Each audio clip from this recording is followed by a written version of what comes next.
Assalamualaikum warahmatullahi wabarakatuh. Wargi YouTube dina channel Mang Dina Mara. Utamina parantos siap-siap ya wade ngadongkeun dongeng Sundanya wargi. Etang-etang landung Bang Brahmana.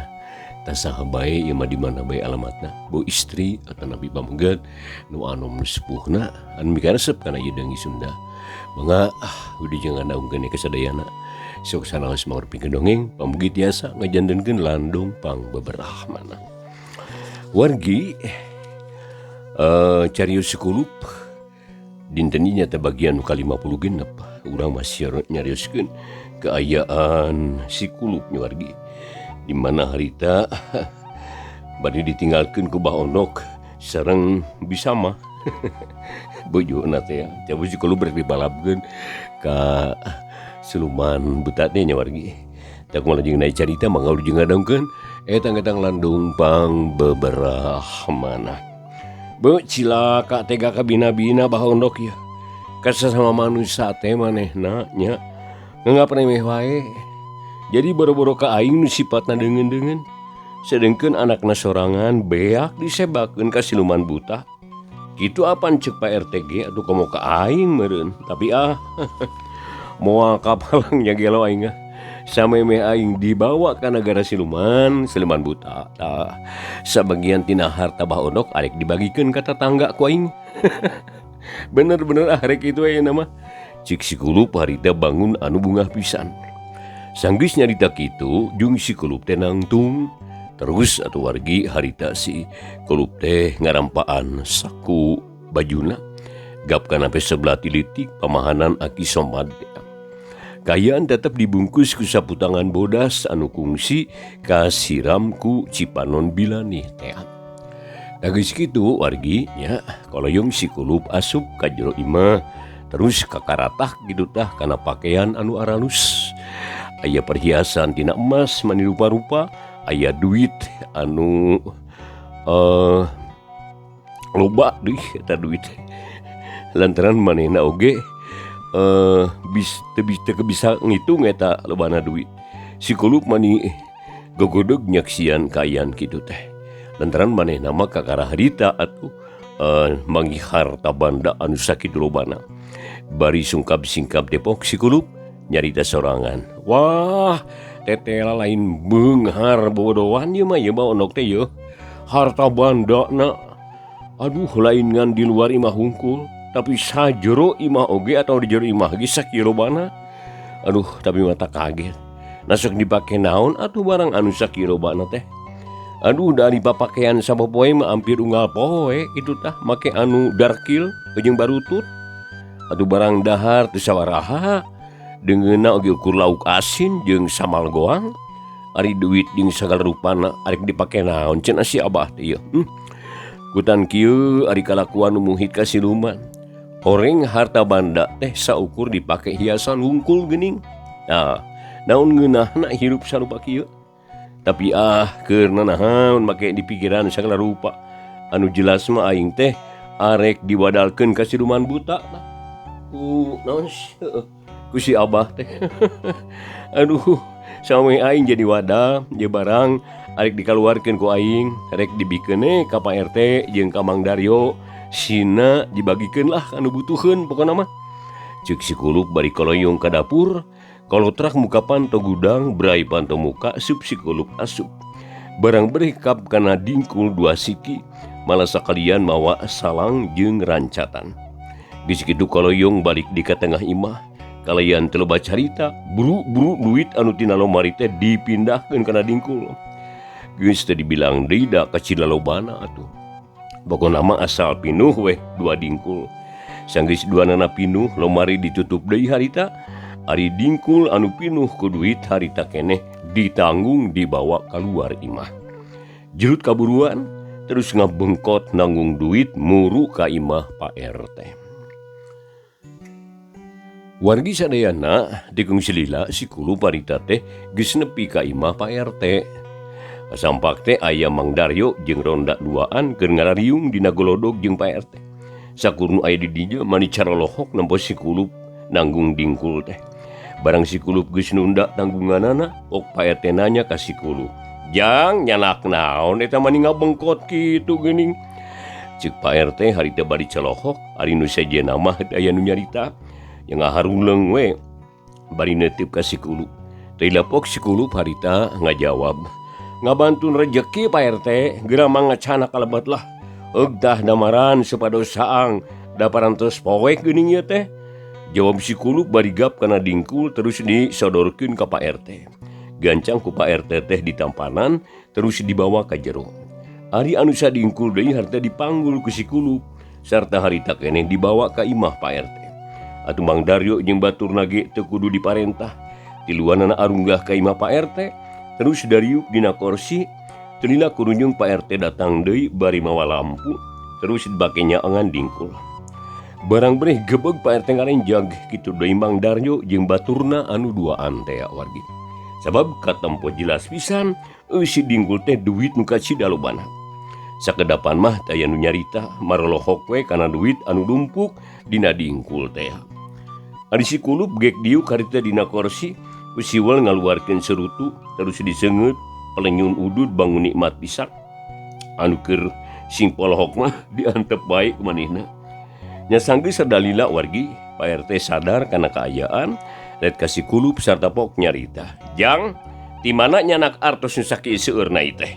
Kanggo naon make dicana ka dieu? Asa palalaur mang mah ieu.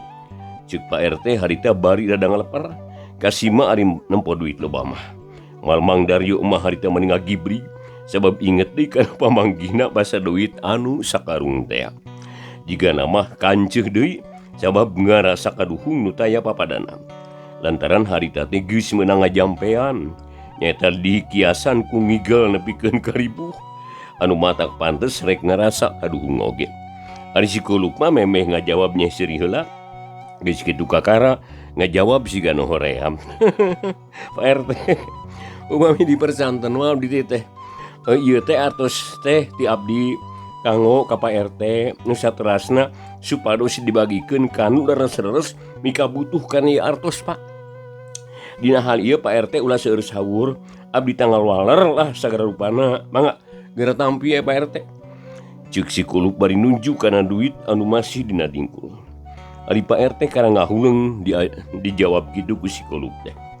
Jigana mah ngarasa kaget manehna jeung bingung deui narima duit teu pupuguh.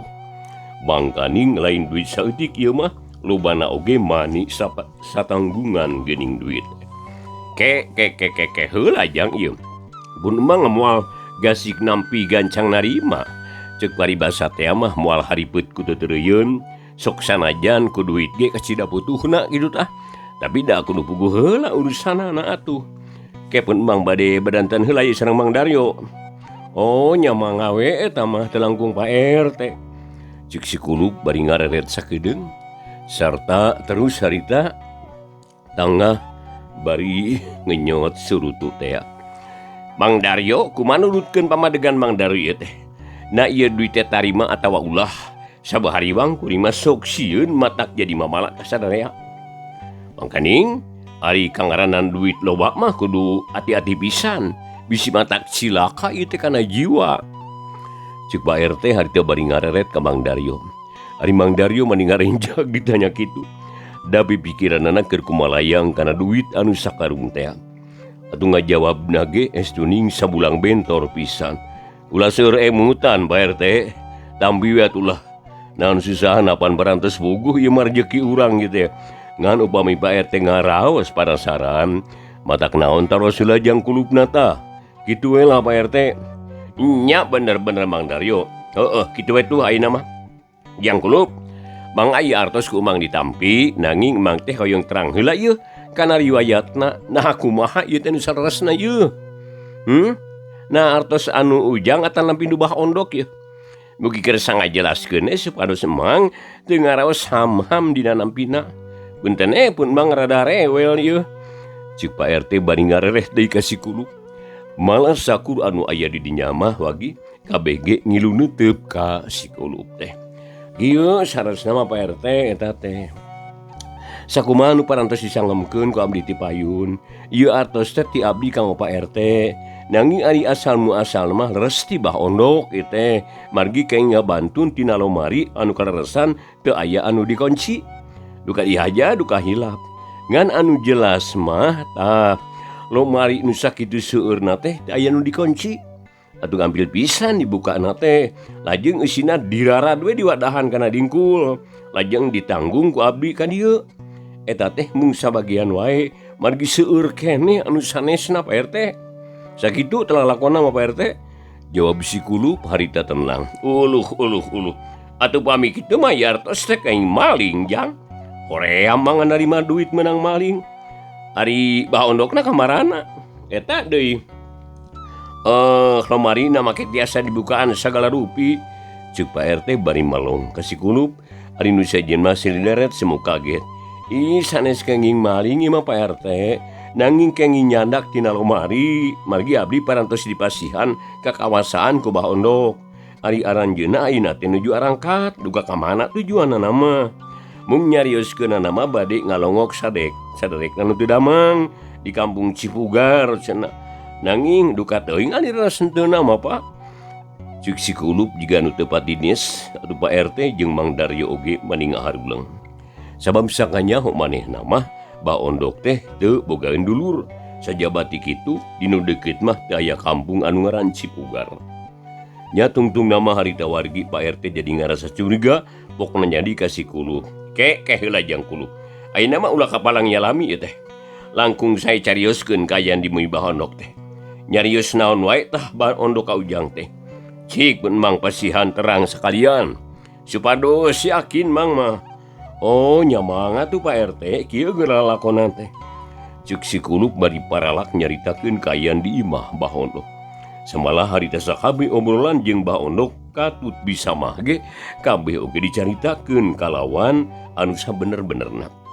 Teu dikurangan teu dileuwihan. Ari ku Pak RT jeung Mang Daryo di Bandungan kalayan daria. Jadi duanana oge mani anggut-unggutan wargi tanda ngarti beres si Kulup nyarita gancang ditempas ku Pak RT. Tah kaharti atuh ari kitu mah. Tetela kahariwang pun mang teh jadi kenyataan.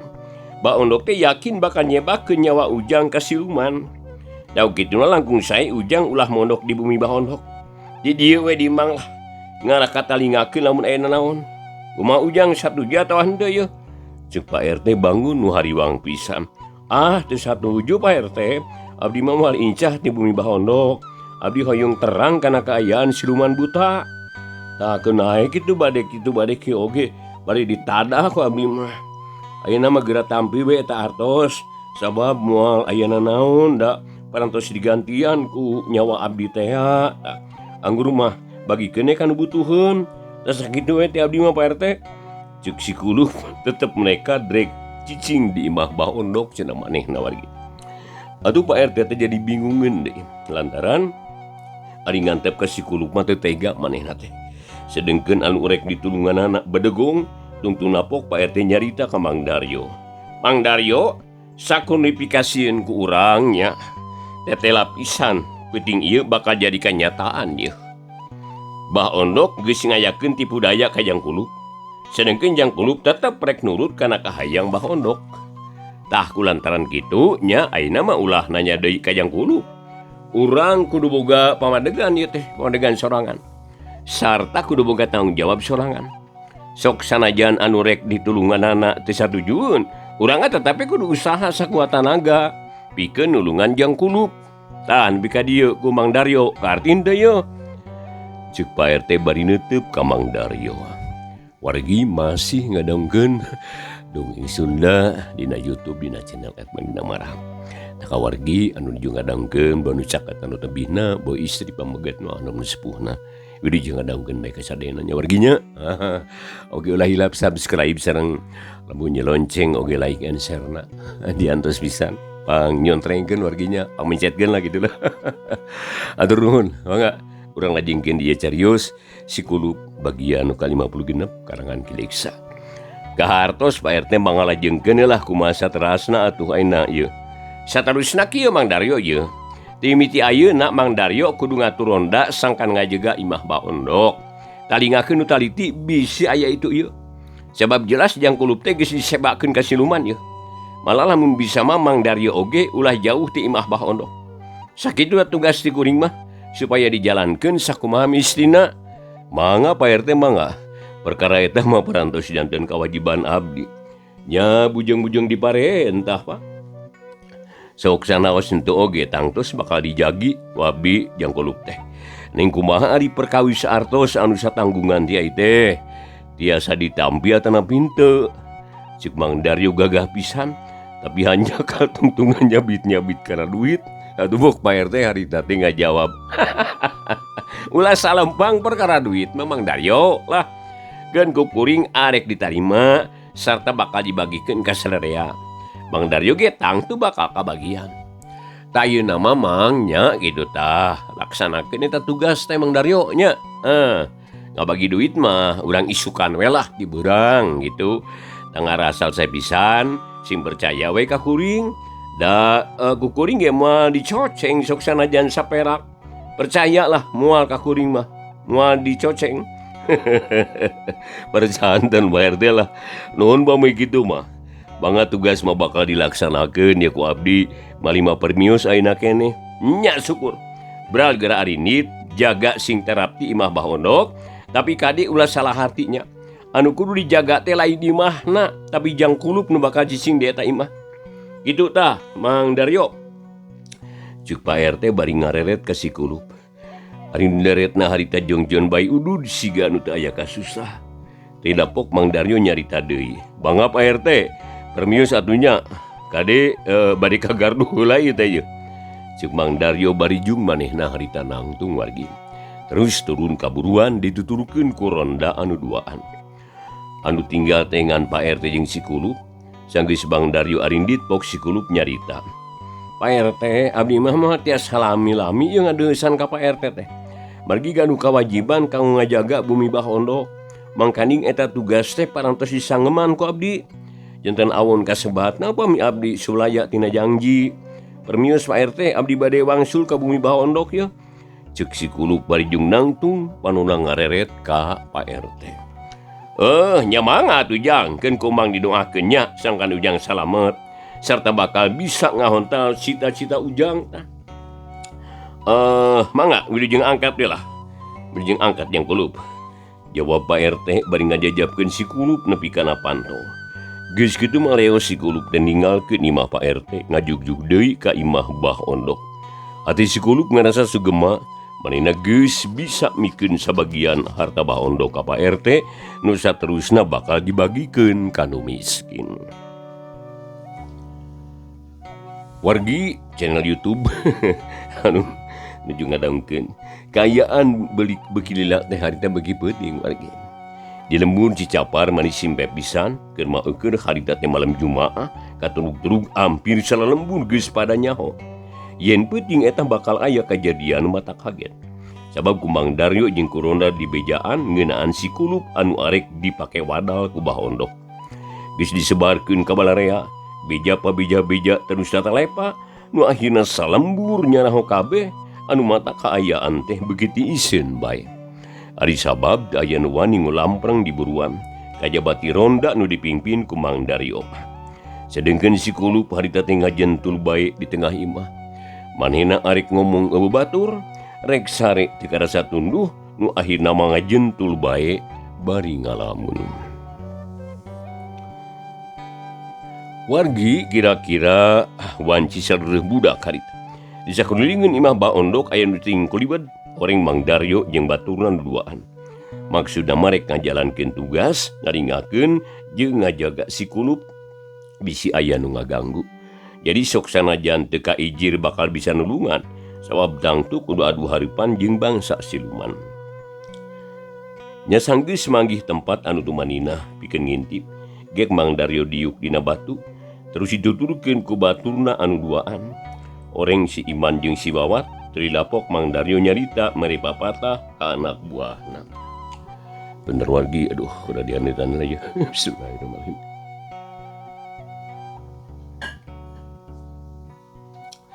Jang Iman, jang Wawat, penting ieu urang dibere tugas sieun nu kacida beratna ieu.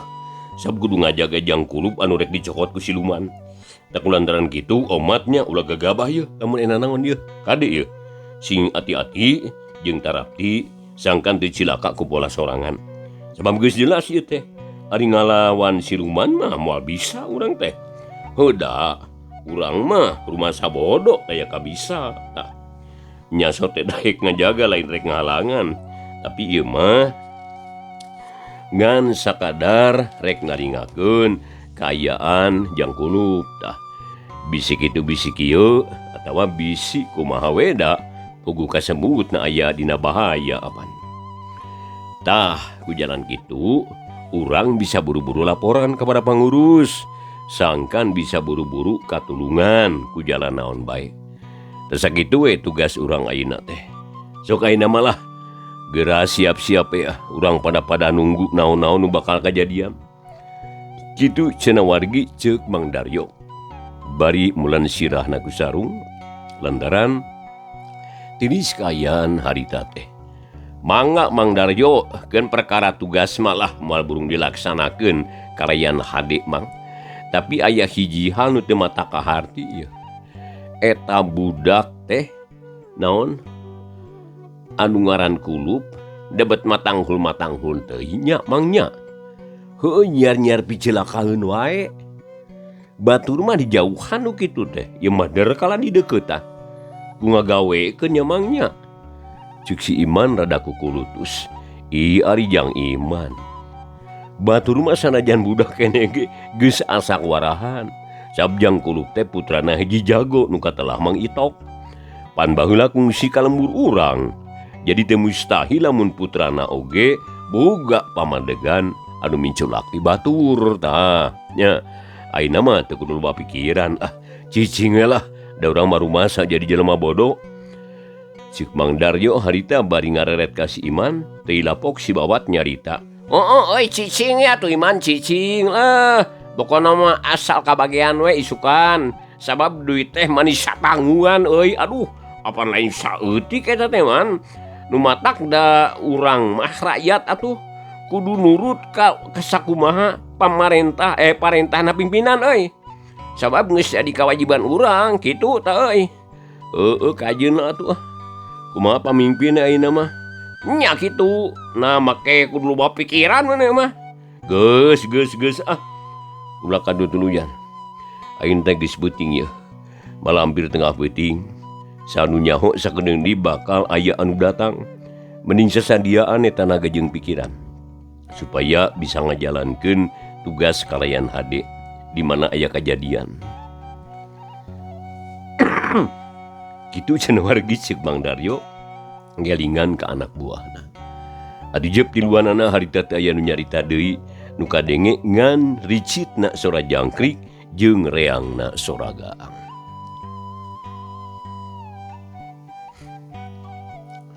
wargi ari di jero imah si kulup nu tadi ngaji jentul teh jeung cengkap terus lantara kelintrik di tengah imah leungeun digandong jiga nu boga tuyul sabut keur kitu breh aya ilham nya si kulup seri sorangan pok nyarita lalaunan bener ku aing ku di teangan tempat sasajena ieu sabab ceuk dongeng Mang Lebege anu munjung masuk boga kamar rahasia isina rupa-rupa sasajen cenah pikeun babakti ka siluman bener-bener rek di teangan sia ku aing mumpung utusan si buta hejo can datang ceuk si kulup bari terus nempuan ka unggal kamar tapi nu aya di tengah imah kabeh ge kamar biasa bae atuh goloyong si kulup ka tukang bari mamawa lampu tempel nyatirila serog ka hiji pandok kamar terus ku si kulup disurungkeun tapi tetela hese henteu bisa dibuka eta kamar teh nampok ayaan kitu si kulup beuki panasaran wargi kok ngomong sorangan wah tetela ieu kamar jurig teh ieu sebab hese dibukana lutang tuna ge ngahaja dikunci ku si ondok ieu awas ya didobrak ku aing mah kapalangnya gelo ceuk si kulup barigap kana halu anu kabeneran nanggeuh kana bilik lampu tempel ditunda heula dina palupuh kalian teu loba pikir hiu keburu pantutna ditotog ku halu palebah kuncina tapi sakali mah can aya urutna terus dibalikan di sabaraha kali nepikeun ka dordar jiga nu keur ngamuk. Teuing berai pantemuka konsina amburadul teu bisa kapuluk di. Atuh bulu suara harita wargi si Kolup teh asup ka kamar teh. Nya barang breh teh harita gebeg si Kolup ngarenjang. Sabab teu lapisan kaayaan di eta kamar teh mata kaget. Sakudelingeunana dilapisan ku lamak bodas, dihandapna meni ngampar samak anu bersih jiga arek aya semah bae, malah loba sasajen anu anyar keneh. Manikeun kapinuh dua nyiru, kukus meledug teu pareum-pareum, kaayaan harita caang sabab di seungetan damar teh. Nampo kitu rei si Kolup nafsu, untuna kekerot tina awahingku ambek teh. Sabeuki yakin bae yen bah ondok teh nyebakeun dirina ka siluman dina peuting eta, bok si Kolup ngomong sorangan, "Beuh ameu kasabelan ye si ondok ye. Teteh lain omong kosong Mang Daryo teh jeung Pak RT. Si ondok bener-bener manusia jahat. Nu tega marabkeun aing ka siluman buta hejo. Pantes anakna beak oge. Awas ya diawut-awut ku aing ah. Hayang nyaho rek kumaha jadina ieu." Kitu ceuk si Kolup bari kerewek kana nyiru anu pinuh ku sasajen. Bulu dibahekeun gap di kana nyiru nu hiji deui, bulur dibalangkeun ka pojok, bru sasajen teh nambru. Jadi mani pabalatak di jero kamar teh wargi. Ieu kebro panupuyan teh ditajong, brok bahe kana samak. Lebuna oge pabulantak minuhan kamar. Malah saterusna masa kabeh nu aya di dinya diawut-awut aya anu kaliwat. Kaayaan di kamar jadi kalotor wargi harita. Lebu parupuyan pacampur jeung rurujakan. Nya puguh bae harita kaayaan teh mani matak sareuseup pikeun nempo. Malah lamun teu inget kana keamanan lembur mah si Kolup rek diduruk eta kamar. Ngan untung manehna kaburu sadar wargi. Lantaran eta kamar teh lamun diduruk sarua jeung ngaduruk imah bae. Lamun geus ngaduruk imah sarua jeung ngaributkeun ka balarea. Tapi sakitu ge si Kolup geus ngarasa puas manehna. Jadi geus bisa ngawarah anu jahat. Ku jalan ngarusak barangna da bah ondokna oge eueuh apan. Sanggeus seueuh ngaut-ngaut kamar kakara si Kolup teh kaluar deui terus ngaleos ka tengah imah. Gek diuk malah waktos nak wargi sadayana henteu kapannya. Rupina dongeng Sunda dina judul si Kolup wargi bagian anu ka-56. Kanggo dinten ieu dipungkas duikeun ka dieu bae wargi sadayana. Nah ku kituna sok sanaos ieu mangrupikeun dongeng Sunda sing tiasa ngejandenkeun landung pangberahmananya wargi dan jong nyalayakeun manah lah. Kau ngahibur manah. Tak begituna sakali deui hatur nuhun kepartosan wargi sadaya. Jadi jeung paturai insyaallah si Kolup bagian nu ka-57 enjing dina waktos anu sami. Mugi urang sadaya tiasa ditepang dangkeun deui. Hatur nuhun kepartosanana. Wilujeng paturai. Wassalamualaikum warahmatullahi wabarakatuh.